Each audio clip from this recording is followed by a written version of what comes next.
कि अल्लाह का वली कितना पावरफुल होता है। फिर बैठे बैठे आप रात भर यही कहते रहेंगे, जब उनके गदा भर देते हैं शाहाने जमाना की झोली, मोहताज का जब ये आलम है मुख्तार का आलम क्या होगा। तो ये मजलिस आपकी मगफरत का सामान है, वरना अपनी अपनी खैर मनाओ, कब्र में अकेले अल्लाह के अजाब के सामने जाना है। फकीरों के मरातिब कितने बुलंद होते हैं। सिलसिले चिश्त के कजीम बुजुर्ग हैं, उनका नाम है ख्वाजा शेख सुलेमान तौसवी। नाम क्या है? आप जब सुनते नहीं तो फिर बताएं क्या। एक उनका नाम है शेख सुलेमान तौसवी। आप ये नाम ले, मिंबर के उलमा अदब के साथ बैठे, अदब के साथ बैठे आप हुजूर की निगाह में, ठीक है। आपकी इसी बुनियाद पर वहाबियों से लड़ाई है कि वो कहता है हुजूर को इल्म गैब नहीं, आप कहते हैं हुजूर को इल्म गैब। तो अगर ये अकीदा आपका है तो समझ लें कि हुजूर आपको देख रहे हैं। समझ रहे आप? इसको फॉलो करें आप, वरना इसका हिसाब देना पड़ेगा। नाम है शेख सुलेमान तौसवी। अब कोई न बोले जब तक मैं ना कहूं। उनका नाम है शेख सुलेमान तौसवी। तौसा शरीफ पड़ोसी मुल्क में एक अजीम शान एरिया का नाम है, वहां ये शेख आराम कर रहे हैं। इनकी जिंदगी में इनका एक मुरीद था, वो आया, उसने कहा कि हुजूर बड़ा गजब हो गया। कहा क्या हुआ? कहा मेरा 2 साल का बेटा गायब हो गया। कितने साल का? तवज्जो दीजिएगा भाई, कोई खेल कूद नहीं। मेरा 2 साल का बेटा गायब हो गया है, आप दुआ कर दें अल्लाह मेरे बेटे को मुझ तक और मेरी बीवी तक, यानी अपने माँ बाप तक पहुंचा दे। आपने अपने हाथों को उठा के दुआ की और फरमाया सब्र करो, अल्लाह जब चाहेगा आ जाएगा। 5 साल तक नहीं आया फैजान भाई, 5 साल तक नहीं आया, 10 साल तक नहीं आया। किसी ने पूछा कि ऐ शेख सुलेमान तौसवी की मुरीद, क्या तेरा बेटा तेरे घर आ गया? तो उसने कहा आया तो नहीं है, लेकिन पीर साहब ने दुआ की है, अल्लाह जब चाहेगा, अल्लाह जब चाहेगा आ जाएगा। 15 साल तक नहीं आया। किसी ने कहा आया? बोले आया तो नहीं है, लेकिन अल्लाह जब चाहेगा। हजरत ने दुआ कर दी है, अल्लाह जब चाहेगा आ जाएगा। 17 साल तक नहीं आया। 18 साल हो गए। जैसे आप अपने बच्चों की बर्थडे की तारीख मनाते हैं ना, यौम पैदाइश, किसी के इंतकाल पर यौम वफात मनाते हैं, ऐसे ही उसके घर में जब शेख सुलेमान तौसवी का मुरीद अपने घर में गया तो बीवी रो रही थी। बोले मेरी बीवी रोने की वजह क्या है? तो बीवी ने कहा कि आज से 18 साल पहले मेरा 2 साल का बेटा गायब हुआ था, आज ही की तारीख में वो गायब हुआ था, आज उसकी याद आ रही है। गर्मी के मौसम में सोचती हूँ कि कहीं वो धूप में जल न रहा हो, सर्दी के मौसम में सोचती हूँ कहीं किसी होटल पे मेरा बच्चा सख्त सर्दी में प्लेटें न धुल रहा हो, फिर सोचती हूँ किसी डाकुओं के गिरोह में उसे उठा ले गए हों और उसके हाथ पांव काट करके मेरे बच्चों से भीख मंगवाते हो। जैसे जैसे मौसम बदलता है मेरी जो कर्ब की कैफियत है, जो मेरा दर्द का रुझान है, ये तब्दील होता रहता है। बीवी बहुत रो रही थी। 18 साल के बाद मेरी बहनों सुनो, शेख सुलेमान तौसवी के मुरीद ने देखा कि मेरी बीवी रो रही है, तो बीवी से कहते हैं चुप रहो, चुप रहो, चुप रहो, सब्र करो, परेशान मत हो। पीर साहब सुलेमान तौसवी ने दुआ कर दी है और आपने दुआ की है, और दुआ के बाद फरमाया है परेशान मत हो, अल्लाह जब चाहेगा आ जाएगा। यही जुमला बीवी 20 साल से सुन रही थी। जलाल आ गया, उसने कहा चुप अपने शौहर को। देखिए, उसने कहा चुप। 18 साल हो गए ये सुनते सुनते। अल्लाह जब चाहेगा आ जाएगा, अल्लाह जब चाहेगा आ जाएगा, अल्लाह जब चाहेगा आ जाएगा। आखिर अल्लाह कब चाहेगा? तो शेख सुलेमान तौसवी के मुरीद ने कहा परेशान मत हो, अल्लाह जब चाहेगा आ जाएगा। बीवी को जलाल आ गया। उसने कहा खबरदार, अब इस घर में सुलेमान तौसवी का नाम मत लेना और इस घर से बाहर निकलो, और उस वक्त तक नहीं आना मेरे इस घर में जब तक तुम्हारे दिल से सुलेमान तौसवी की मोहब्बत न निकल जाए। 18 साल हो गए ये कहते हुए कि तेरा बेटा आ जाएगा, अल्लाह जब चाहेगा आ जाएगा, बाहर निकलो। बीवी ने अपने शौहर को धक्के मार के बाहर कर दिया। अब वो शेख सुलेमान तौसवी का मुरीद रोने लगा। रोते रोते अपने पीर की बारगाह में आया, अपने आंसुओं को पोंछ करके वो पीर के कदमों से लिपट गया। तो पीर साहब ने जब उसे देखा, जब पीर साहब ने उसे, इधर से कोई आया जाए नहीं, ठीक है रोक दीजिएगा, बैठे आप सुनो। जब पीर साहब ने उसे देखा तो बोले कि तू बहुत अच्छा हुआ आ गया। फरमाया हुजूर हुक्म दीजिए।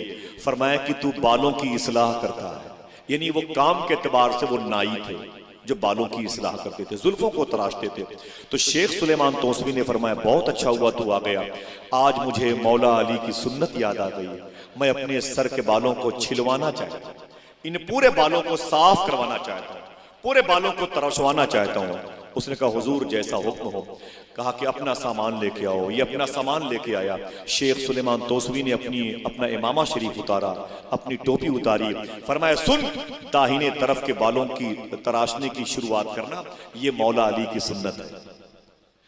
पानी से पूरे बालों को भिगोया और फिर जैसे ही दाएं तरफ से बालों को तराशने लगा, अभी सर के आधे बाल ही तराशने पाए थे कि आपके उस मुरीद को बीवी के ताने याद आ गए, बीवी का तंज याद आ गया, बीवी का कमेंट्स याद आ गया, उसकी तनकीद याद आ गई, बीवी की बातें दिल को लगी और दिल टुकड़े हुआ तो आंसू निकलने थे। आंसू निकलने का एक रास्ता है आंख।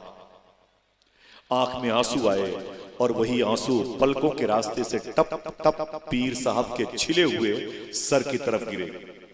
जब गर्म गर्म आंसू पीर साहब के मुबारक सर पे गिरे तो आपने अपने सर को उठाया। कहा तू रो रहा है? उसने कहा हुजूर खता हो गई।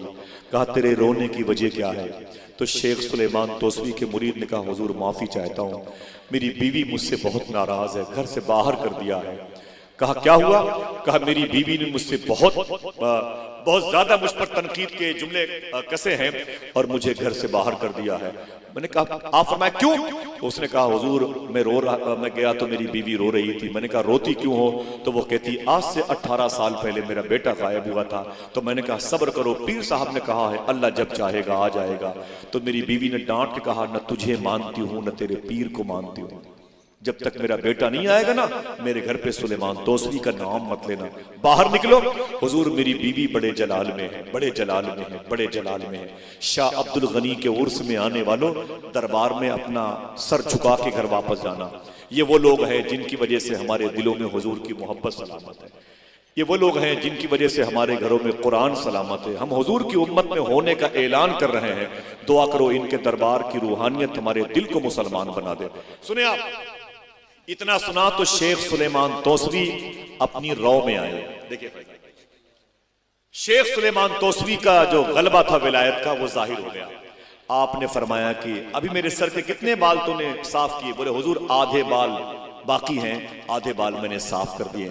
फरमाया सामान रख, घर वापस चला जा, जा तेरा बेटा तेरे घर आ गया। पूछ पूछ के सुभान अल्लाह कहना। हाँ, तुम्हारे घर की मुर्गियां भी गायब होती हैं, अगर वो आ जाती हैं तो खुश हो जाते हो। बकरियां गायब होती आ जाती हैं तो खुश होते हो। यार अल्लाह के वली की दुआ से 18 साल के बाद किसी के घर में कोई बेटा वापस आ रहा है, आपको जोर से कहना चाहिए सुभान अल्लाह। मैं तेरा बेटा तेरे घर आ गया। बोले हुजूर ये सर के बाल, बोले बाद में साफ करना, जा तेरा बेटा तेरे घर आ गया है। अब घर की तरफ आए तो जब गली में दाखिल हुए तो औरतों ने मर्दों ने मुबारकबाद दी। ओ मुबारक हो भाई, मुबारक हो, तेरा बेटा तेरे घर, तेरा बेटा तेरे घर आ गया, तेरा बेटा तेरे घर आ गया। जब घर के अंदर दाखिल हुए तो आंगन में एक चारपाई थी, चारपाई पर एक 20 साल का कड़ियल जवान बैठा हुआ था। माँ उससे लिपट के, बीवी उससे लिपट के रो रही थी। ये खून ने खून को पहचान लिया। बाप बेटे लिपट के बहुत रोए। गम हल्का हुआ तो शेख सुलेमान तोसवी के मुरीद ने अपने बेटे से कहा ये बता बेटे तू 18 साल पहले गायब कैसे हुआ था? अब देखें माशाल्लाह। तो बोले कि आप ये बता बेटा, बता कि तू गायब कैसे हुआ था? बेटे ने कहा अब्बू मैं 2 साल का था, मुझे पता नहीं है कि मैं कैसे गायब हुआ था, मुझे कुछ याद नहीं। हाँ इतना याद है जब मैं 8-9 साल का हुआ, एक सिख मजहब के मानने वाले के घर में मैं झाड़ू पोछा लगाता था। उसके घोड़े थे, बकरियां थीं, भेड़ थे, मैं उनकी खिदमत करता था। उसके बदले मुझे वो 2 रोटी सुबह शाम दिया करता था। वो सिख मजहब का फॉलोवर था और उसने एक दिन मुझसे कहा था कि तू मुसलमान का बच्चा है। मैंने कहा मेरी माँ कहाँ है? उसने कहा मुझे भी नहीं मालूम। मैंने कहा मेरा बाप? बोले नहीं मालूम। मैंने कहा मेरी कोई बहन भी होगी, मेरा कोई भाई भी होगा, मेरा कोई खानदान भी होगा। उसने कहा मुझे कुछ नहीं मालूम, तुझे मैंने डाकुओं के गिरोह से खरीदा है, तू मेरा नौकर है। बस मैं समझ गया कि जमीन पर मेरा कोई था अब नहीं है और मेरा कोई अब जमीन पर ऐसे मेरे हम मजहब हम मसलक का आदमी नहीं है। मुझे कुछ पता नहीं था कि मुसलमान किसे कहते हैं। 10, 15, 18 साल हो गए मैं उसके यहाँ झाड़ू पोछा लगाता था, खाना मिलता था। कहता है बेटे फिर बता फिर क्या हुआ? अब सुने ये कहानी आयन को पहुंची। वो कहता है कि अब्बू आज 18 साल के बाद मेरे मालिक ने मुझसे कहा वो घोड़े को खाना खिला के चारा खिला के उसे महल के दरवाजे पर खड़ा कर दो और तैयारी के साथ मैं भी इंतजाम करके आता हूं, मुझे घोड़े पर बैठ के कहीं जाना है। तो वो कहता है अब्बू मैं उस घोड़े को रेडी करके दरवाजे पर खड़ा था अपने मालिक के इंतजार में, अचानक पता नहीं कहां से एक अल्लाह का वली आ गया। जिसको यकीन हो वो सुभान अल्लाह कह दे और जिसको शक हो वो अपने शक का इलाज करवाए। वो जिसकी बात मैं कर रहा हूं वो वहां नहीं यहां भी आ सकता है। अकीदा है आपका, कहानी आखिरी मंजिल पर है, अपने आखिरी पायदान पर है। बोले बेटा क्या हुआ? बोले एक पता नहीं कहां से अल्लाह का वली आ गया। जोर से बोलो, पता नहीं कहां से अल्लाह का वली आ गया। बोले फिर क्या हुआ? बोले वो मेरे करीब आया, मेरे हाथ में घोड़े की लगाम थी, उसे छुड़ा लिया, फिर मुझे यूं उठाया और उठा के इस घर में लाके छोड़ के बोला देख ये है तेरा घर, ये है तेरी माँ, तेरा बाप आने वाला है। मैं अपनी माँ से लिपट गया, खूब रोया, बाद में आप आए तो आपसे लिपट के रोया। मेरी कुल कहानी इतनी है। कहानी खत्म हो रही है। इस मुबारक महफिल में आने वालों अजीजलपुर में सुनो, बाप कहता है बेटे जो तुझे उठा के लाया था उसे पहचानता है?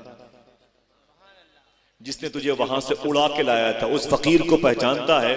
कोई खामोश न रहेगा, कोई खामोश न रहेगा। कहा बेटे उसे पहचानते हो जो तुझे वहां से उठा के लाया था?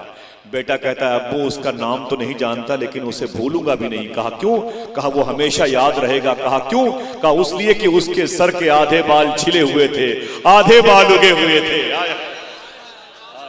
जोर से बोलो, मोहताज का जब ये आलम है, मुख्तार का आलम क्या होगा। हुजूर से गिरी सरकार शाह अब्दुल गनी रहमतुल्लाह ताला अलैह के इस मुबारक और मसऊद उर्स मुबारका में ज़ायरीन का लिबादा ओढ़ करके आने वालों मुअद्दब तरीके से बैठना, तुम्हारी नस्लों की बख्शिश का इंतजाम होगा इंशाअल्लाह। इंशाअल्लाह कह दें, अगर कहें तो नात के एक दो शेर सुना दें। हाँ, एक दो शेर पढ़ता हूं।